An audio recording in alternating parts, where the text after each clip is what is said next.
This is the first podcast / interview from Shot Caller Records. Today we're talking to Troi Poison about the album that was just released today by Dr. Evil called Raise Your Glass. This was recorded almost 20 years ago, hey Troi? Back in 1999 at... Yeah, it's the most delayed release of an album, I think, that I can think of. This almost took as long as the Guns N' Roses Chinese Democracy. Yeah. And so if we just jump right into it, I guess the first track is Neighbors, and that was a song that was played by many Williams Lake bands, right? Yeah, that song is what I call a slut. It's a song slut. Everybody's done it. What do they call the town bicycle, eh? Yeah. What do they call the Violation did it, Hectic did it, the Not Quite Sober did it, who else? Another Casualty did it. Anybody else I could find that was willing to, have me come up and sing along. I mean, it wasn't a difficult song, and it was just kind of one of those things. It was like, hey, you want to jump on stage and do this, and you guys can do it in your style, and I'll get on stage with you and scream, and and it was fun. I mean, it kept a bit of a unison thing going on, I think, between the different bands in our era. Cool. And so it's a pretty angry song, so you had a bit of a falling out with your neighbors, eh? Yeah, they were... I was living in Fort St. John, actually. That's what that song is from. I was living in Fort St. John, and what an unfriendly town. And once I got yelled at for crossing the street at a crosswalk. A guy yelled out of his truck at me and said, "You're fucking lucky that's a crosswalk." You're like, or what? You're going to run over me? Jesus Christ. What a shithole. Wow. Anyway, I lived in a duplex. I shared a place. My brother was my roommate. We both worked at the same construction site. And I was just saving up money to buy band gear. It's pretty much why I moved up there, was just to try and get a job over minimum wage and get some money and get the fuck out. And that's what I did. And my neighbors were... he was pretty cool. He was a deaf guy. And he was nice enough. And then he started letting his niece stay there. And when she started staying there, she brought all of her friends, and then they just partied there all the time. And so I got to know them a little bit, but they were just kind of annoying. They were, I was like, hey, you guys like Green Day. Have you ever heard Kerplunk? Oh, what's that? Oh, that recording's no good. It's not produced enough. I'm like, fuck off. Yeah, and then, I see, and then, track 2, let's jump into that one. Betrayed and Bitter. Yeah, I don't want to talk about that. Okay, it's next a little bit. Okay, it's a little bit ska-ish. It's a little bit of a ska-ish song and punk rock. It gets a little bit ska, and then it goes back to being angry. I mean that part of it is that part of it is fine. I don't remember who I was inspired by when I was doing that. It's a pretty dynamic song. Thank you. I kind of liked it as well. That's what I liked about it was how the dynamic of it, and how I made my growly voice then. Whatever. Yeah, nice. Got anything to say about Why Do You Go? Of course. I mean, I can't go on about Brett Preston enough. I mean, he was one of my best friends. I never met anybody like him. He was just nice to everyone. I'd never seen anyone that managed to cross over and be friends with both skateboarders and cowboys in our high school area. I mean, everyone just liked him, like both sides. Like nobody disliked him, and it's such a goddamn shame that he's gone, because I mean, he was just. I mean, everybody fucking loved him. I mean, period. It was no question. Lovely man. Yeah, you can really hear the. I think that song really captures it too, how you felt about him, and that really sucks though too. Thank you. It's really scary writing a song for your dead friend, because I mean the last thing you want to do is make a shitty song for your dead friend, right? Yeah. And so I was really kind of scared, and I just went for it. I was like, well, I hope people like this, because this is what I have to say. And I went for it, and it worked, and people liked it, and I was kind of stoked. Cool. Yeah, I think it's one of the best songs off the album. Thank you. And then next we got Scream. Scream was one of those things. Yeah. Scream. Scream was one of those things that. Yeah. I just had this riff, and I just went through my lyric book and just went with, I'm gonna go with this. And when I was done with it, I recall Byron saying, we need to get that song ready, because I want that song on the album. So we put a lot of work into it to make sure that it was good to go. Because he saw the way that it was constructed, and he could tell that it was a pretty good tune. I kind of felt the same way. I mean, my favorite part was the bridge. Was the way I threw in that bridge, because it just felt like it just flowed right into it. It just felt like it belonged. I don't want to get too braggy or anything. I mean, sometimes you just know where a song goes, and you feel it, and you go, that's where it goes. Yeah. Yeah. And it just kind of worked out, eh? Yeah, it really worked out, and again, yeah, it's got its own personal levels of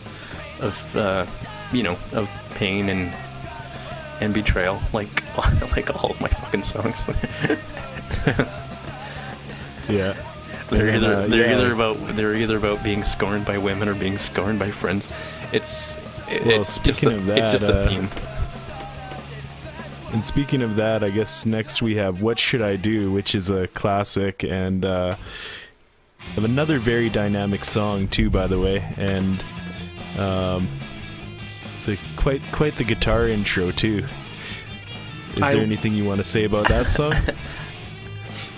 Okay, this is why I did it. I had this song. I had What Should I Do, and it sounded like a pretty good song. But I thought it was a little bit too pretty, so I wanted to make it ugly by adding this kind of off-kilter solo to the beginning of it, just to kind of ruin it, you know? I mean, I didn't want it to completely spoil the song. I just wanted to make it a little bit more ugly, because the whole thing was just a little bit too pretty, if that makes sense. Yeah. I don't know if that you makes sense for sure. And then all of a sudden it goes really hardcore after that one part, and I remember a couple parts. I remember my friends Billy and Clint. They used to call that song the slow fast song, and they'd always go, the song goes slow, and then it goes fast. It's so fast, and then it goes slow, and then it's fast and fast and out again, and it's slow, and that's what they called it. Yeah, back and forth for sure. Clint and Billy, they were really good guys. They're good fans too. Shout out if they're listening at all. Okay. Well, next we got track 6, which is called Inside. Inside is just a really cliche song, and there was a band called Falling Sickness that had a really interesting ska style that I wanted to rip off. So that's pretty much all that song is.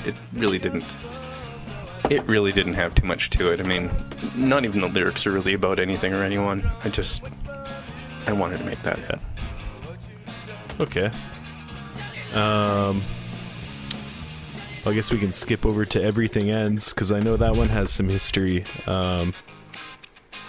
Yes, the last song that I wrote with the original Hectic with Chad and Shannon.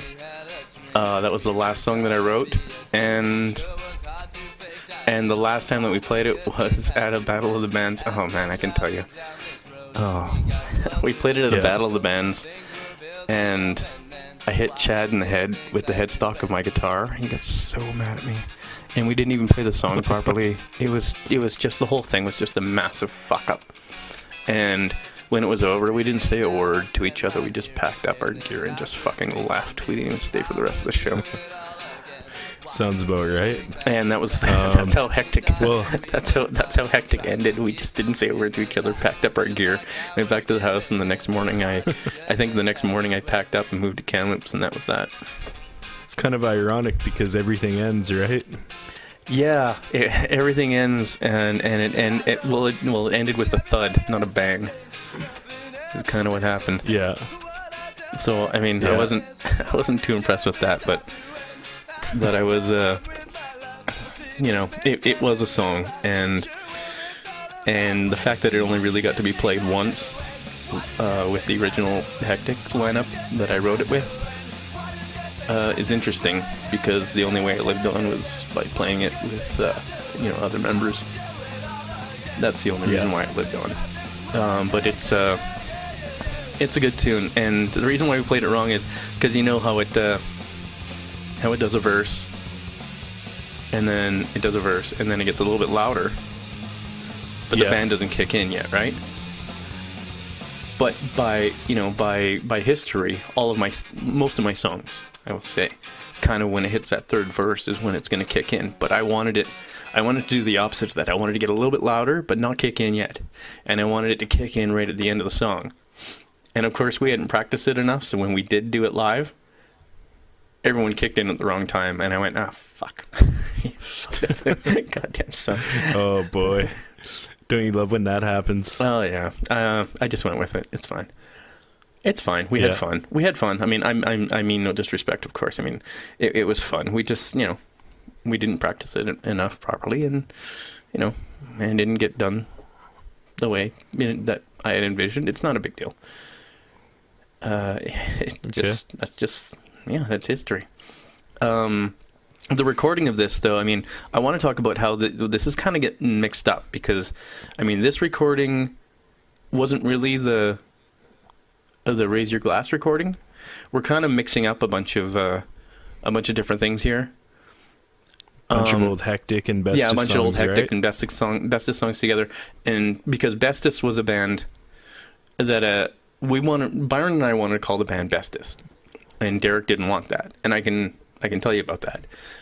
Derek didn't want to call the band Bestis because Bestis was a song that I made with Hectic, and he didn't want to be Hectic. He wanted to be us, and I can respect that. That's fine.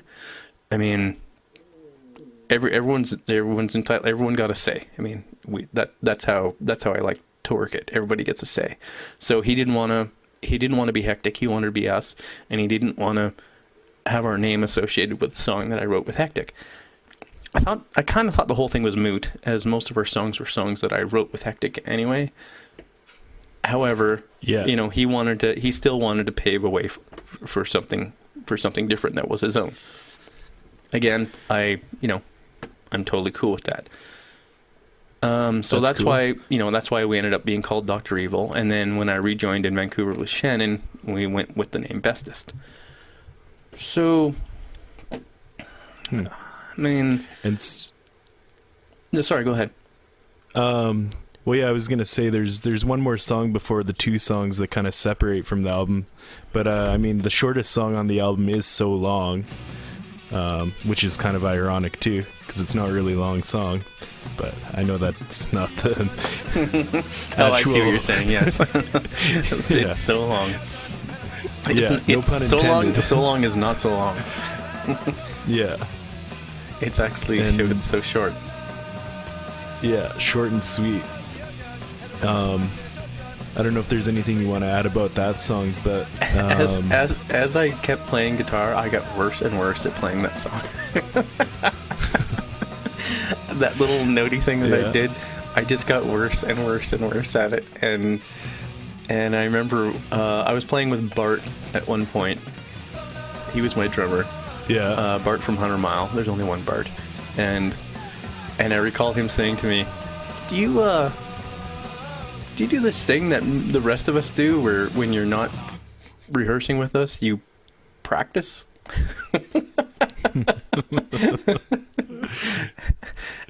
Nice.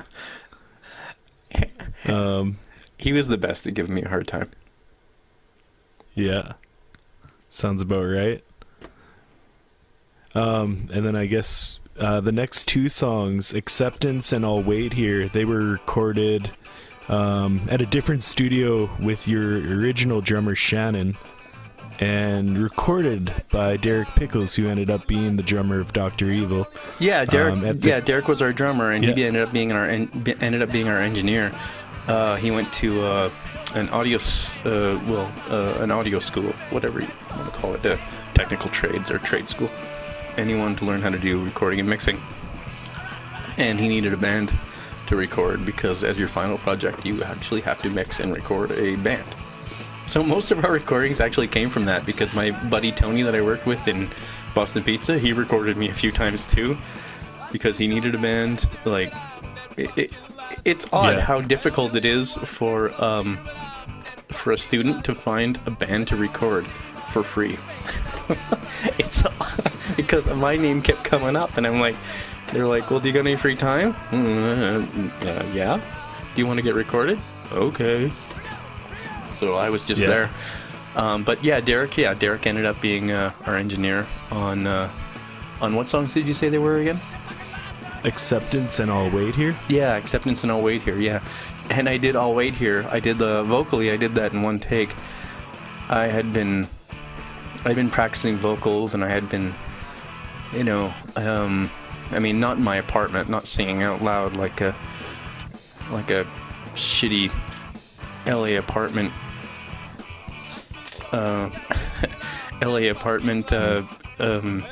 tenant singing out the windows. I used to drive around in my car and sing and practice my voice, and that's what I did. And so when I went in to go do the recording for I'll Wait Here, I got her down in one take. I remember Derek saying, I think you got it. And and I was like, holy shit, really? He's like, I can't hear anything that you missed. And I was like, wow, good, cool, we're done. All right, beer. Right on. Yeah. Don't you love when that happens? I do kind of like that. What about I'm No Good? That's the next track, and it goes back to JCDC Studios, which are actually the guys from the Evaporators. Correct, with Nardwuar the Human Serviette. Was he involved in that too? No, Nardwuar was not there, just the two guys. No. I'm No Good is, it was a bit of a joke song to me. When I heard what other people took from it, it was interesting, because other people didn't take from it what I meant when I wrote it, because I meant it as a joke. Because I had so many girl troubles. I'm gonna say girl troubles because it wasn't women troubles, because I was a fucking kid, right? So it was just girl troubles, and I thought, well, I must be no good. Obviously, I'm no good. I'm the worst. I was doing I'm the worst before I'm the worst was a Facebook meme, just that's what I was doing. I was doing I'm the worst. I'm obviously the worst. So here's a song about how horrible I am because I'm obviously the worst. And I kind of thought of it as a joke, but it wasn't. It wasn't picked up that way or construed that way. Most people took it as they kind of took it from another, like I was singing from another person's perspective about how horrible people can be and things like that, and I was like, that's not. But you know what? Take a song however you want, man. I do it. I take a song and I pick what I want it to be about, and I think that's what I want it to be about, and that's what I make it about. And it doesn't matter what it's really about. It's just what I took from it. And sometimes you take something from it. For sure. And I guess we got Amnesia next, which is a little different from I'm No Good for sure. It's one of the teaser tracks they put out actually a few days ago. People seem to like it. What do you got to say about that song? That was one of the first songs I ever wrote, I think. Not the first song, but one of them. I think Neighbors was Cool. the first song I ever wrote. No, Chris wrote Neighbors. Chris Weichner wrote Neighbors. He wrote the guitar for that, that's right. But the lyrics were the first lyrics I ever put into a song, was Neighbors. I think Amnesia was the first song I wrote with guitar and lyrics. And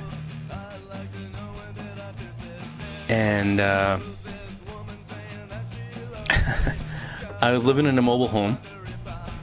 Shannon was my roommate. He was my roommate many times. Williams Lake, Vancouver. Anyway, and I don't know why. I just started thinking, and when I wrote the song, the rest of the band went, "Oh, Bad Religion," and I was like, "What?" And then they showed me the song, and I went, "Oh, that does sound like Bad Religion. I've never heard that song before, but I guess apparently I stole it from Bad Religion." I purposely didn't listen to a lot of different music. That way I couldn't steal it. But unfortunately, you end up stealing things that you don't hear. So I had a song and I wanted to tell a story. I didn't want to write a song about girls or whatever. And I didn't have a lot to talk about back then either. So I just wanted a song about a story. And it was a story about a guy who got thrown out of who got in an accident, went through the front windshield of his car, lost his arm, laid on the ground, paramedics showed up, couldn't remember how he got there or what happened, and then he saw his arm and he saw the ring on his finger, so he figured he must be married, and he's just trying to figure out where he is or how he got there, and then he just died. Oh, jeez. Good song. Tragedy. Yeah, tragedy. Good song, though. Well, that's all I write. Kind of reminds me of Joni Mitchell tapes of SNFU. Oh, yes, I believe that is exactly what I was inspired by. Now that you mention it, because Joni Mitchell tapes is one of my all-time favorites because I put it into life so many times. You know, when you find something good and then it gets taken away, I just call it a Joni Mitchell tape moment, and there are so many of those, I think. Yeah. In my experience. Cool. Nice. Cool. Okay. Next we got Change. Anything you want to say about Change? Change is one of my only positive songs, actually. It sounds negative, but it's not. Okay. It is about friends, and your friends are your friends, and everyone's got faults, and they do. That's just who they are, and you love them in spite of their faults. I mean, your friend is your friend, and just because they do dumb things or they say stupid shit, they're still your friends. Doesn't matter. And that's the chorus is, I'll always feel the same about you. That doesn't go away. I won't find something new. I'll always feel the same about you, even though you do what you do. Because you do stuff. And, But you're still my bro. You're still my buddy. Doesn't matter. Cool. It's a good concept for sure. Yeah, I mean, I knew who you were when I went into this. So, that's what you get. Cool. All right, we got a couple more. Wilfer. Yeah, I stole that intro from the Forgotten Rebels, 100%. Yeah. Oh, yeah. Oh, yeah, there's that. But I was just sticking around with that little ditty on the D chord. And I know exactly where I was when I wrote it, too. Where was that? This is back in the 90s when people didn't do their banking online. And I asked my dad for a ride, so he gives me a ride, but he says I gotta stop at the bank. So we stop at the bank and he goes inside, and I sat in the truck waiting for him. And, back then, like I say, nowadays you walk into a bank, you go up to a teller. Back then, you didn't do banking online, so when you went to the bank, you got in line. And you had to go through the little gate thingy like a goddamn Disneyland line with the little with the little maze. I mean, you stood in line and you were there. You were there for a good half hour when you went to the fucking bank back then. So I knew I was going to be there for a while, so I sat there and I always had my book with me. And I just started writing. I sat there and just started spewing. And I thought, I think these words will fit somewhere someday. I don't know. I guess that's where they ended up fitting. Cool. But actually, didn't think. So you wrote them in a bank lineup. What's that? You wrote them in a bank lineup. No, my dad was in the bank lineup. I sat in the truck and waited for him. I sat in the truck and waited for him, and so I was sitting there waiting, and I had my book with me, and I figured, well, I might as well do something. So I just started writing, and I jotted all those words down, and I mean, and if you look at the words on paper, I mean, they don't rhyme, they don't scheme, they don't make any sense. It's almost like a poem, but somehow they just fit into that song, and there you go. And good thing the bank lineup was happening, because otherwise that song wouldn't exist. Something like that. I will forgive you. Yeah. I won't forget you. So will for, won't for. That's where the song came from. We used to write on our set lists. We used to make fun of the songs, and we would make. So we would write, instead of will for, we'd write won't do. And it would confuse the other band members. They're like, "What's won't do? That's will for." Oh, right. And I would do that just to confuse everyone when they're looking at the set list. And nice, cool. It was just one of the games we played. It was fun. Song. Sweet. I like it. I guess we got the last track I tried too, which actually kind of reminds me of Rancid for some reason. I don't know if it's the Hey Hey Heys or what, but it's a good one. It's a goodie. And any history behind that track? I tried to. Wait, let me think of it.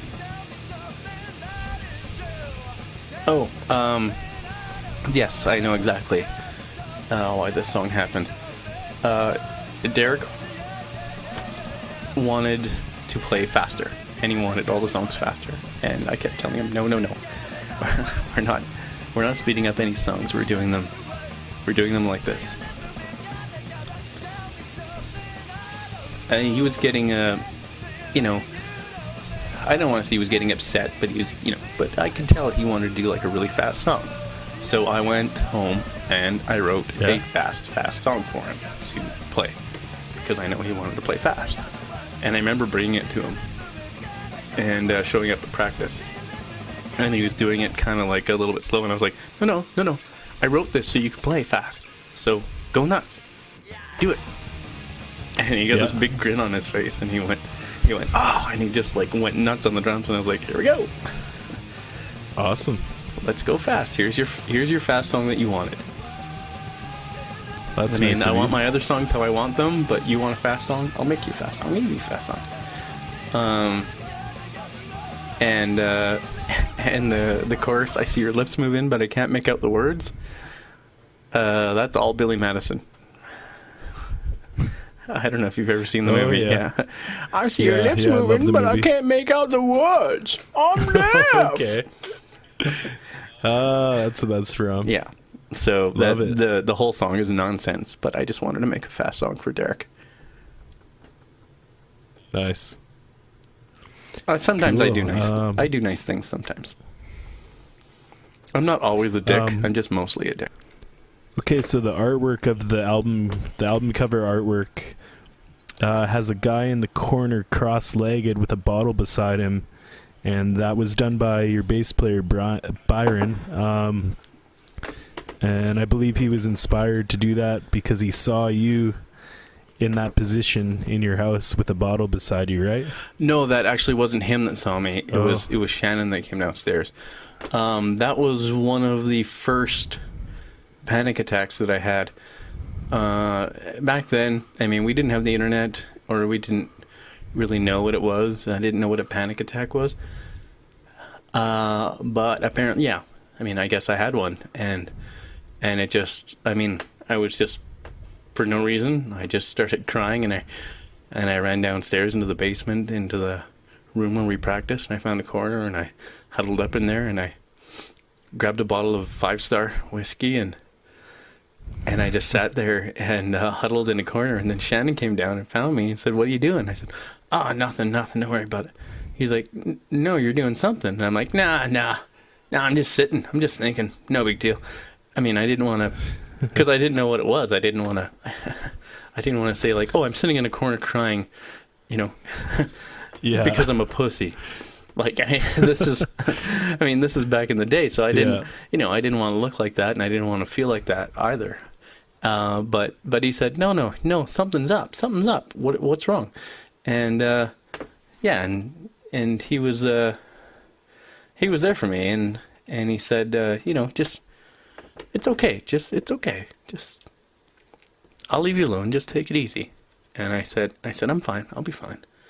And he said, all right. And he said, just, he was there for me. It was That's good. it was a pretty emotional little thing that we had.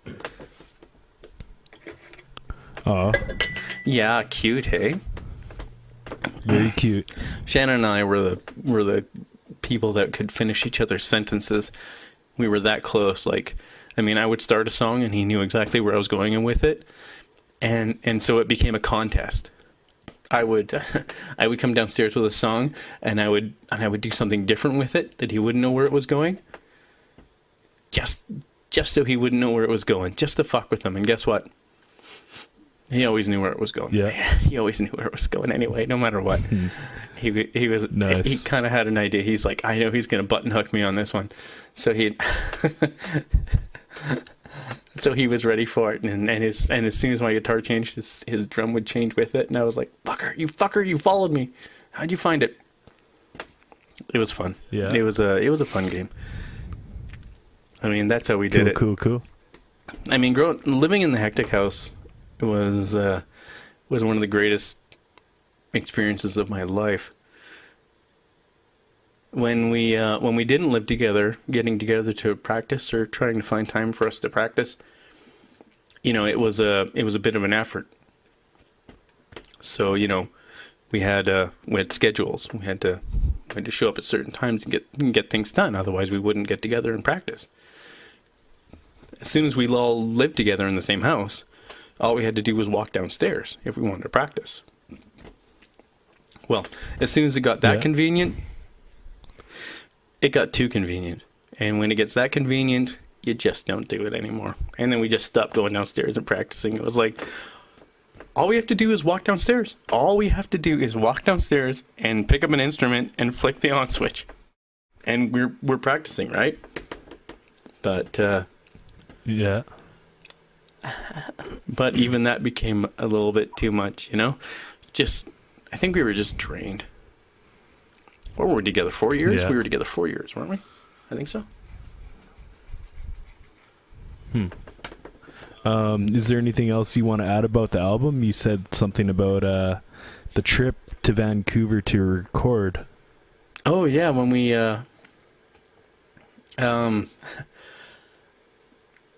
we needed something to take all our gear down because we didn't have a van, right? So my buddy Cam White, he's a good guy. His cousin, who is known as Billy Bones, he was in the band called the Pirates in Kamloops. Later he was in Raised by Wolves and other bands. He's a good guy. He let us use his van, and now this was a matte black van with no windows. Yeah. We were so this is what we used to drive down. Now, for some reason, this is so fucked up. Okay, so we're driving around. We didn't know, but for some reason, instead of removing the old license plate, he just put the new license plate over top of the old one. Well, one of the screws fell out. So the license plate kind of fell down a little bit, and you could see that there were 2 license plates on this van. So we got pulled over. Oh no. And we got guns drawn. Hands out the window where I can see them. Yeah. It was a bit fucked up. And we were like, holy shit, what is going on? And I'm sitting in the back, they're like, don't move. And I'm like, I'm not moving. Yeah, they're like, put your hands out the window where I can see them. Step out of the vehicle slowly. Yeah, that's... Yeah. We did a lot of sleeping in that van. Because, we're in van recording. We live in Kamloops. We had no place to go. We had no place to stay. So we just slept in the van. And, the only way you sleep in a van, I'll tell you how you sleep in a van. Do you want to know how to sleep in a van? Booze. How's that? Booze. Yeah, just booze. That's all there is to it. Yeah. But we got through it. We got through the recording. I think it took 3 days. 3 days or something like that. 3 days. Yeah. That's pretty good. 3 days. And they didn't really have any album. soundproof rooms or anything. They just had efforts and styles. Like they had ways to close off the sound from my guitar while drums were playing. I mean, some of it we did like just to a click off the floor. It was a wonderful experience. So it was live off the floor? Some of it, yeah, but it was just like not all instruments together. I think they thought it was obscure, but Derek liked playing to. Well, I don't know if it was Derek, but I think it helped. I think it might have been my idea that I play guitar to Derek, and they said generally bass plays to the drums, and I said yeah, but he knows how my songs go, and I know how my songs go, and so. I think it just works better if I play guitar with him. So I played... cool. Yeah, I played guitar to drums instead of bass to drums, which is, standard. And, it was a little bit outside the box, but got it done. Cool. And it's been almost 20 years since this album has seen the light of day, and you can download it at on Bandcamp at shotcollarrecords.bandcamp.com. For anyone out there who wants to have a listen, check it out. You can download it for free or by donation. And throw a donation, not for me, for Evan. Give a donation because Evan's been putting a little bit of money into this and trying to get this together. So the money's not going to me; it's going to keep the music uploading and happening. So do that. It basically goes right back into marketing the music and promoting it with sponsors. Getting the posts sponsored on Facebook. Or if you want to send money to me, that's cool too. I'm down with that. I'm gonna start. Yeah, I'm gonna start a Kickstarter. To save Troi. He's about to get kicked out of his house. No. Oh, no. Actually, it'll be a Kickstarter to save Pumpkin, my cat, from getting kicked out of her house, because everyone will respond to a cat. She can't be homeless. Well, she's a cat. Why don't you shut the fuck up? Yeah. Well, poor kitty. You're free to cut that too. Okay. Well, whatever. I guess we should wrap it up here though for the recording. So thanks everyone out there for listening, and like I said, check out the album. Donate if you can. It'll go to either me or Troi. If it goes to me, it goes back into the label. It's non-profit. If it goes to Troi, you're saving him and his kitty, so...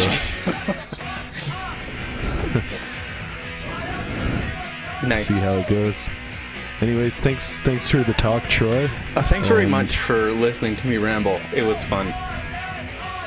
Alrighty, well, thanks for tuning in, and we will talk soon.